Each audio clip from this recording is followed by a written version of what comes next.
Ari Shaffir, and today the topic is crime. Please help me welcome the host of the Skeptic Tank podcast, Ari Shaffir. Here's the deal. I moved to New York not too long ago, a few years ago. And it's great. It's a lot of fun. People are like, which one do you like better? I'm like, they're both great. They're both great. There's this war going on between LA and New York, and I don't understand it. Like, which one's better? Which one's better? New York sucks, LA sucks. I'm like, fucking Kansas City sucks. Why are you trying to hurt each other? It's like, who's better, Kobe Bryant or Kevin Durant? Well, in terms of non-rape, I guess it would be Kevin Durant. But that's right, I hate the Lakers. People are like, why don't you forget it? I'll never forget it. I'll never forget it. Anyway, that's all sidetrack. What I really like LA better is in the winter. So what I do is I find some comedian to switch apartments with for the winter. I come here, they go there. I ask them usually in June, they look at the weather report, and they're like, yeah, New York seems fine. And then like January rolls around, they're like, you double-crossed me! And I'm like, I can't hear you over the sunshine. So I switched apartments with my friend Benji Aflalo, and he double-crossed me too, because when I got to his apartment, he was like, oh, by the way, I got a dog, you gotta take care of it, bye. He left. This dog bit me for like the first week I was there too. I was like, why is your dog biting me? He stayed for like 3 days. We stayed like together, and then he left. But I was like, why is your dog biting me? He's like, well, you know, dogs can smell fear. And I was like, yeah, but why is he biting me? He's like, well, you know, when they smell fear. Like, I've never understood that logic. Of like, just because you know I'm scared of you, dog, why is physical violence your answer to that? That's asshole logic. Like, how about you know I'm scared, walk slowly when I'm in the room.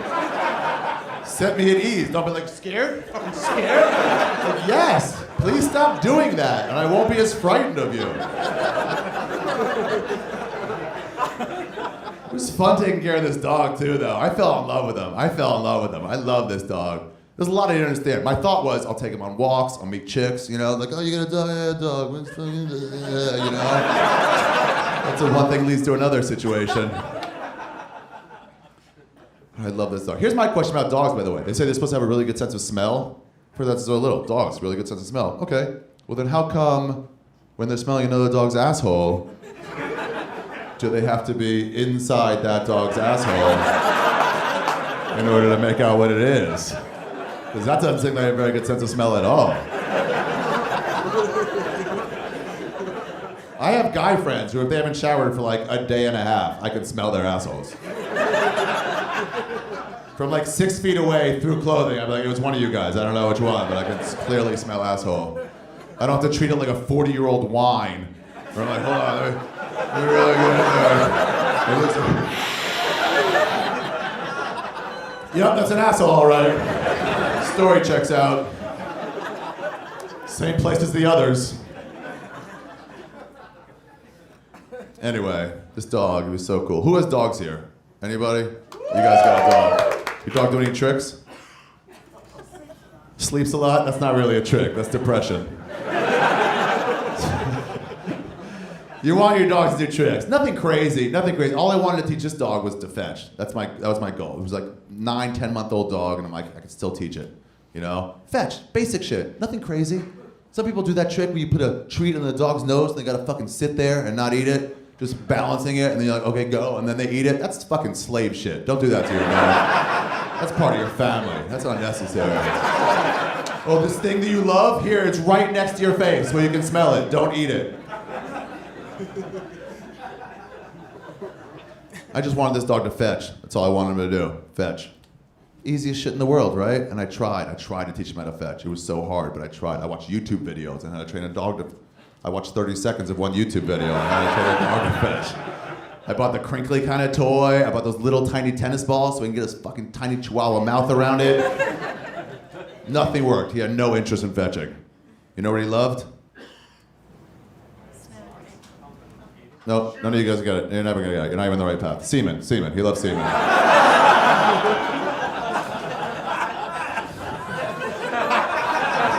I'm not done there. I'm not gonna just leave it out there like that. And be like, oh, next story. There's more to it. I'm gonna explain it. I came home one day, and in his dog bed, he had all these tissue papers. And he was like fucking biting these tissue papers, like eating them. And I was like, Benji, why is your dog biting all these tissue papers? And he goes, oh, motherfucker, he's been in my room again.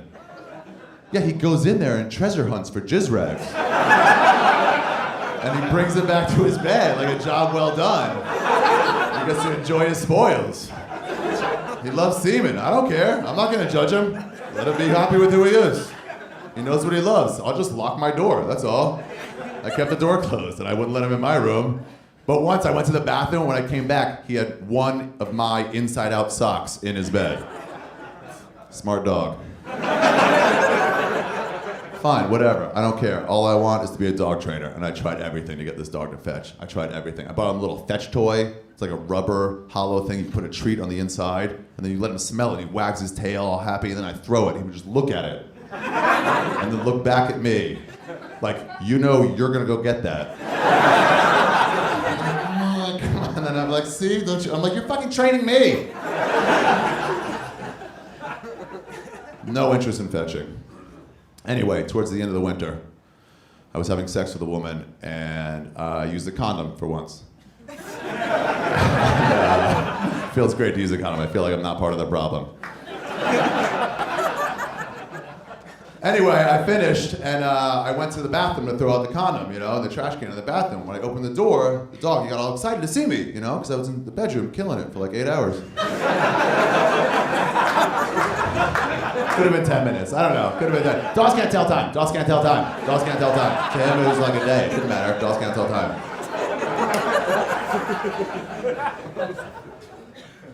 And I saw him. I was like, oh, hey, buddy, excited to see me? But he wasn't looking at me. He was looking at my hand with the condom in it. And I was like, what? No. And to test it, I went like that. And then he goes like up. And I do that thing. And I'm like, you fucking slut. To him, it was like a glass of milk. Guys, don't judge him. He's happy with who he is. We just legalized gay marriage in this country. Don't take a step back on dog homosexuality. I don't care. He loves semen. Let him be into what he's into. That's what he likes. That's what he wants. But what I want is to be a dog trainer. So I got that little fetch toy. And I put, yep. You're right too. You're right. That's right. Yep, that's right. You know what's gonna happen. Yep, that's right. I put it down, and then I took the condom and I turned it over, and I just kind of like emptied it onto this fetch toy. And then I let him smell it, and he loved it. He was like, I couldn't get enough of it. I take it, I throw it, and he fucking run after it. I take it out and get it through. He was so excited. You know the thing they do where they can't even get traction? With it? For a while, and then it starts catching in. He would do that, like burning rubber. I jizzed on everything after that, you guys. The tennis ball, the crinkly toy. All of it. Yeah, my methods are a little bit unorthodox. I'm a lot like House. But there's only one thing that's important there, and that is that I am a dog trainer.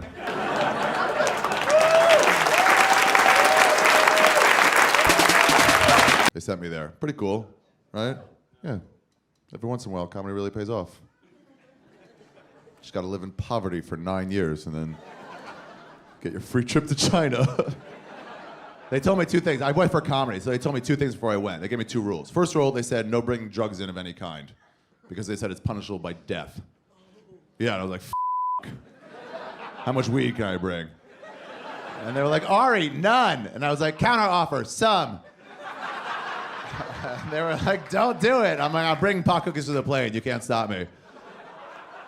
The other rule they gave me is they said no making fun of the Chinese government, no making any jokes about the Chinese government. And I was like, I don't make jokes about the Chinese government. Get over yourself, Chinese government. Nobody's talking about you.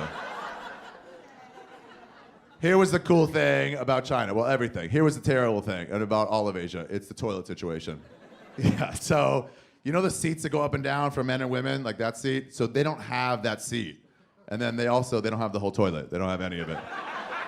They don't have toilets. They don't believe in it or something. They just got holes in the ground. It's like a regular bathroom floor with tiles and everything. And then where the toilet should be is just this hole. And you're supposed to go over it like a college basketball coach. And you're just supposed to squat. You're just supposed to squat and shit into this hole. And they don't tell you at all. They don't tell you about any of it. And so I went there and I was walking around having a good time, and I got this important phone call from my friend Diarrhea, and that's when I really started to hate China because of this toilet situation. I run to the bathroom. I'm just sprint to find the bathroom. I burst open the door. I'm telling you right now, when you open up a stall door and there's no toilet in there, your mind can't even wrap its head around what's happening. It's like some sort of optical illusion. You know, it's like, which line is longer? Like, I don't know, top one? You're like, no, same size. And you're like, bullshit, measure again. Regular bathroom floor, tiles, and then just hole. It looks like a union guy was coming to install a toilet, and then it was like, oh, lunchtime, and then he just left. And they forgot to get back to it. And then I remember, like, oh, they told me about these shit squat toilets. That's what you're supposed to do. And I realized, right then, I was like, you know what? I'm not doing this. I was born an American, and I'll die an American. And so I left. I walked out, and I got like 2 steps away, and then Diarrhea was like, of course you're doing it. And I was like, oh yeah, Diarrhea, I forgot about you. So I go back into this stall, I close the door, and I'm looking at this hole. Here's my first question. How far do you take your pants down? I've done it and I don't know what the answer is. I have no idea. My first thought was like, take them down to your ankles, because that's how I normally do it, but then you can't do that because here's the deal.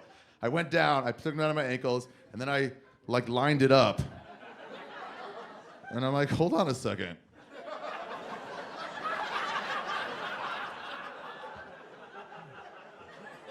Like, my asshole is directly above my pants. How am I not gonna shit into my pants? Unless a heavy gust of wind comes by, I'm for sure gonna shit into my pants. So anyway, it's not down to your ankles, I don't think.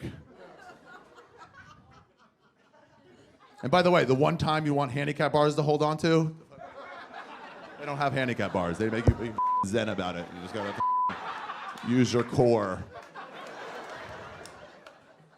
So here's what I did. I don't know if this is right or wrong, but I took my shirt off. And you know the hook that's on the door of the bathroom stalls? I just sort of hooked it on there, and then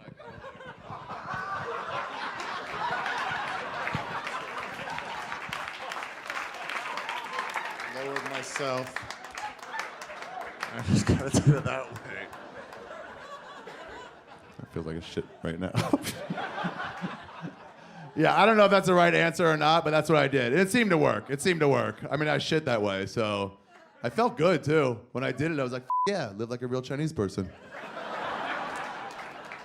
So anyway, I finished, and I was like, yeah, I did it. I got up to wipe, and that's when I found out that they don't offer toilet paper in China. Yeah, they don't believe in it. I think their theory is, you're the one shitting, you clean it up. And that's not wrong. It's not even that it's wrong. I'm just saying you should warn people. You should let people know. Like everyone who lands at the airport with a round eye, they should give them a pamphlet and be like, here, you're gonna have some problems. I'm standing there, I'm like, what am I gonna do? Well, anyway, here's the deal. 5 days before, I landed in Shanghai. I got to a club, the first place I performed, this bar, and the bar owner was like, oh, you just got here today? And I was like, yeah. And he goes, oh. And he gave me this packet of tissue paper. You know those little travel Kleenex packs? Yeah. And he gave me one of those, and he goes, here, you'll need this. It was like Gandalf had come up to me or something, you know? And I was like, what will I need it for? And he just goes, you'll know. But he was right, though. He was right. I was standing there in that f***ing toilet at Forbidden City, and I was like, what am I going to do? I was like, I got no toilet paper!